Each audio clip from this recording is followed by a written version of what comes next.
Magandang araw mga bata! Ako po si Teacher Win, ang inyong guro sa unang baitang sa Arts, First Quarter, Week 4. Mga kagamitan sa pagguhit. Mga bata, handa na ba kayo?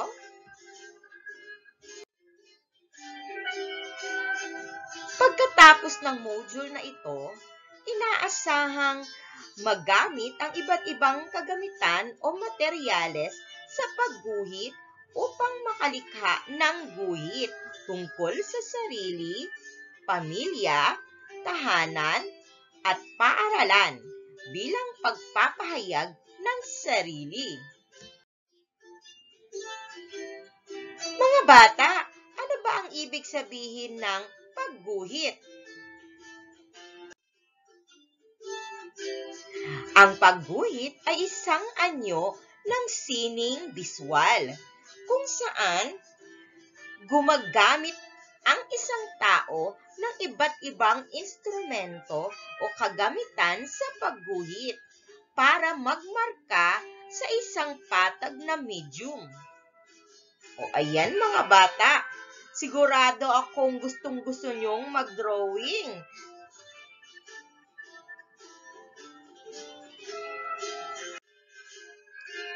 Kabilang sa mga ito, lapis. So, ito po ang lapis. Crayola. So, ito po ang Crayola. Piraso ng uling. So, alam niyo naman mga bata kung ano ang uling. Patpat sa iba't ibang papel. Sinamay. Mga dahon. Mga balat ng kahoy. At iba pang mga lokal na materyales upang makalikha ng guhit. Dahil madali lang makahagilap ng kagamitan sa pagguhit. Isa ito sa pinakalaganap na kasiningan. So, ayan mga bata. So, narito ang mga kagamitan sa pagguguhit na madali nating makuha. So, nandito po ang piraso ng charcoal o uling, yung uling na ginagamit natin pag nagluluto tayo. O, sino ba dito ang gumagamit ng kahoy? Tsak, may uling kayo. Di ba? O, next. Sumunod naman po. Ano po ito mga bata? Magaling. Lapis. Sumunod. Ito po.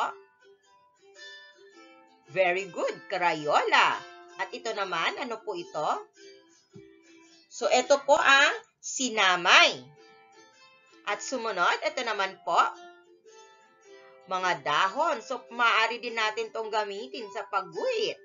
At sumunod ang balat ng kahoy. Magaling. Maaari din itong gamitin sa pagguhit. Pero alin sa mga sumusunod ang palagi niyong ginagamit? Lalo na sa paaralan. Kung ang sagot ninyo ay lapis at Crayola, tama. So, ito yung palagi nating ginagamit, mga bata. Ngayon, dumako na po tayo sa gawain sa pagkatuto bilang isa. Ayan mga bata, so ihanda natin ang ating kwaderno, lapis at pambura. Handa na ba kayo? So babasahin ko muna ang panuto. Lagyan ng check ang patlang kung tama ang isinasaad ng pangungusap at tekis naman kung mali. Handa na ba kayo mga bata? So, isusulat nyo sa inyong kwaderno. Hindi nyo nakokopyahin ang lahat ng ito mga bata. Ang susulat nyo lamang po ay ang inyong sagot. Tama. Okay, so lagyan nyo ng bilang 1 hanggang 5 ang inyong kwaderno. At syempre, huwag nyong kakalimutan lagyan ng Arts, First Quarter, Week 4. Okay, so ito na po, magsimula na tayo bilang isa.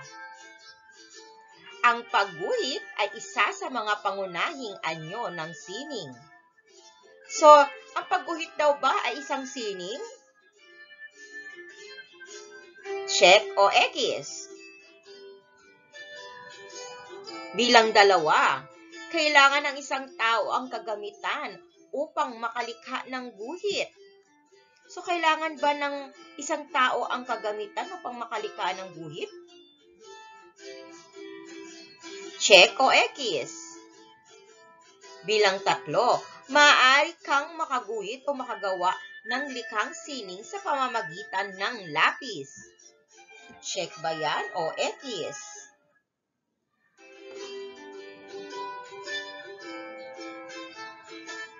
Pang-4, ang mga dahon, balat ng puno at sinamay ay hindi pwedeng gamitin sa pagguhit. So, hindi daw pwedeng gamitin sa pagguhit ang mga yon. Kung kayo ay nakinig kanina, makakasagot kayo mga bata. Tapos na po ba? Okay, sumunod. Bilang 5, ginagamit ang krayola at piraso ng uling sa pagguhit.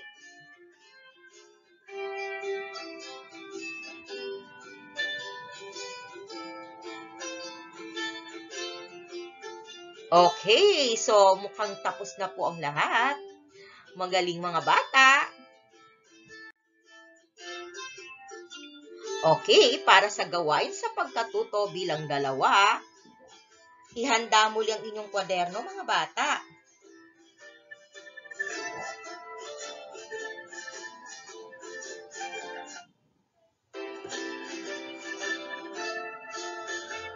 Okay, so isusulat niyo po ay 1 hanggang 5. So kung kanina kayo ay nakinig, makakasagot kayo ng mga sumusunod na larawan, pangalan ng larawan na ito. So isusulat niyo ha. So ayon sa panuto, gawain sa pagkatuto bilang 2, kilalanin ang mga sumusunod na mga kagamitan sa pagguhit. So kanina akin itong nabanggit. Okay, handa na ba? Okay, so bago muna tayo sumagot, pansinin muna natin ang mga kahon. Ayan. So, children, maaari nyo ring isa, tapos i-drawing nyo itong kahon. So, meron tayong 1, 2, 3, 4, 5, 6, 7. 7 kahon. 7 kahon sa bilang 1. Pansinin nyo mga bata. So, dito, maliliit ang box. So, ibig sabihin, maliit na letra lang po ang ilalagay natin dyan. At eto po, so, etong mga letra na nandiyan dyan, walang buntot.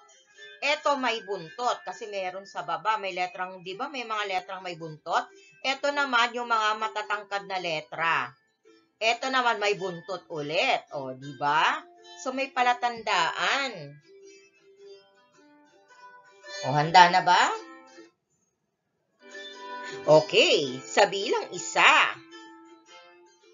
Ano ang pangalan ng itong larawan na ito? So, anong pangalan ng larawan na ito, mga bata? Ginagamit din ito sa pagguhit. So, isulat ninyo ang inyong sagot. So, ang pangalan na isusulat ninyo dyan ay may 7 letra at ang hulihan po nito ay may buntot. Ayan, may clue. Sumunod. Oh, tapos na po ba? Sa bilang 2. Sa bilang 2, ano daw ang pangalan na ito? Ito ay nagsisimula sa matangkad na letra. At ang gitna ay may buntot. At ang hulihan ay walang buntot at hindi matangkad, maliit lamang siya. Ayan, madali lang ito mga bata. Alam na alam ito lahat ng mga bata, syempre, na nag-aaral, lalong-lalo na sa grade 1 at kinder. Okay, tapos na po ba? Okay, dumako naman tayo sa pangatlo.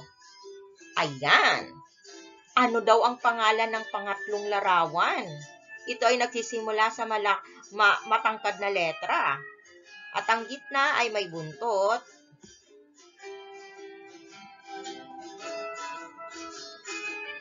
Sumunod naman po,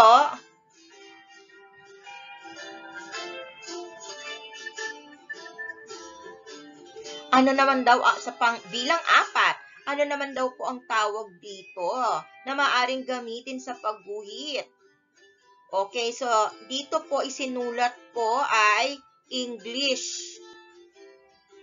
Okay. Ano ang English daw nito? Okay, kung nakinig kayo kanina,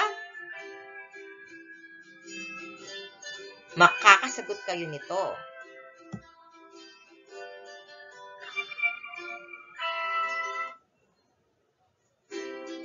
Okay, mukhang tapos na. Sumunod naman, ito. Bilang 5, ano ang tawag dito? Nagsisimula sa matangkad na letra.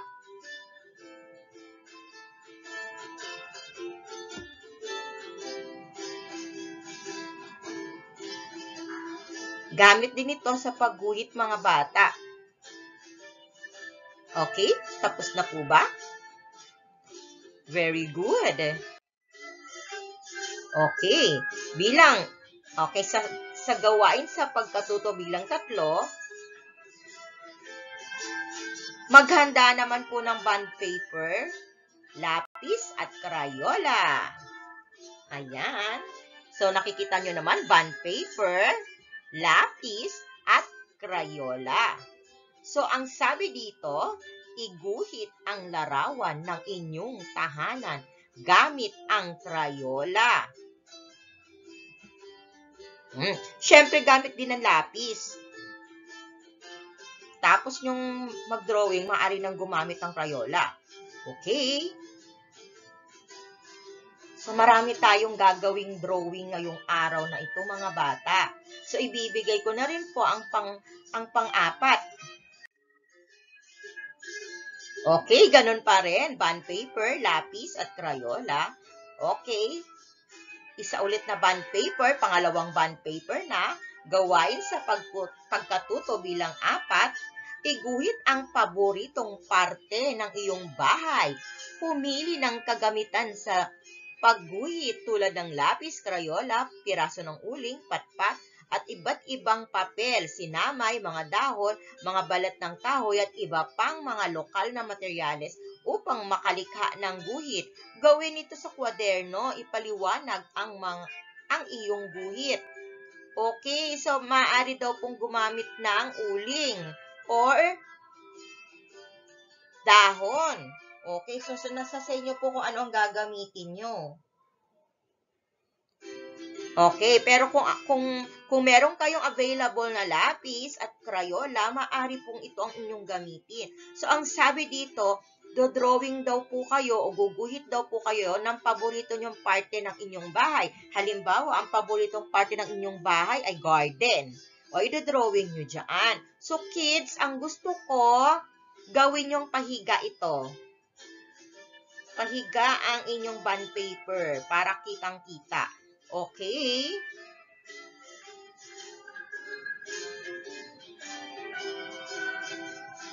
So, pwede ring kung paborito nyo ay sala o maaari kayong mag-drawing ng sala nyo dyan. O kaya yung inyong kwarto. Okay. So, pumili lang ng kagamitan o di kaya sa kainan ninyo, sa kusina. Okay. So, isang parte lamang ng bahay ang inyong idodrawing. Tapos, isusulat ninyo dyan ang aming hardin, ang aming kwarto, ganyan.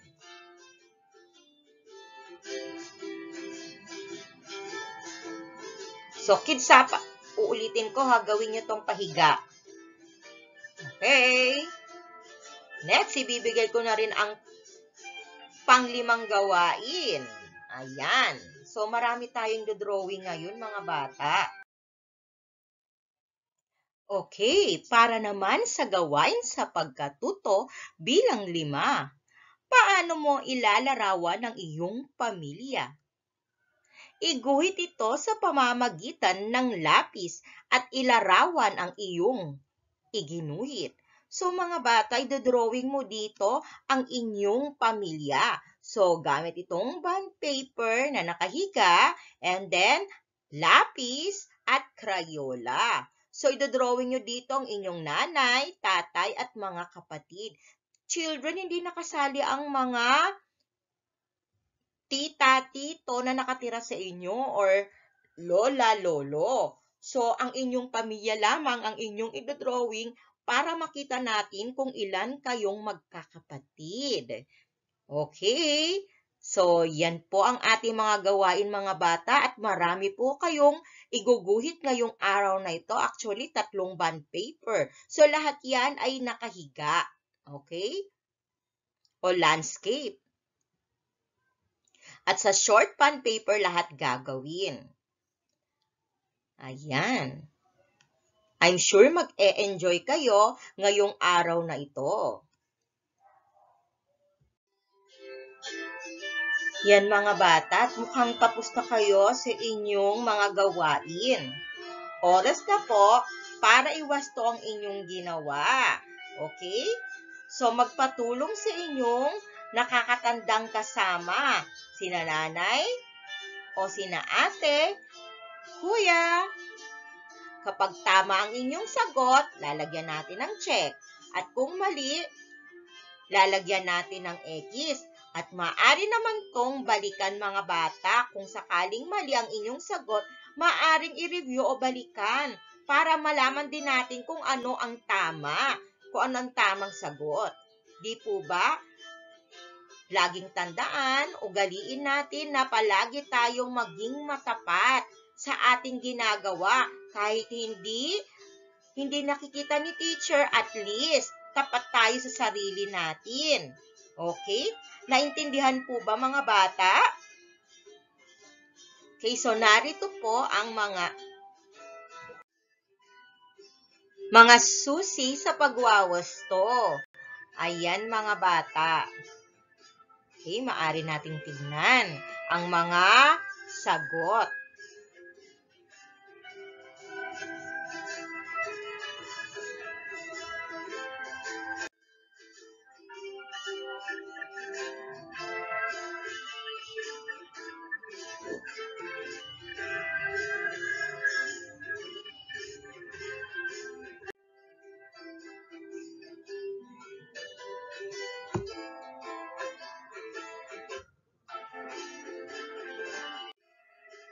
At dyan agtatapos ang ating aralin sa arts mga bata. Hanggang sa muli, paalam!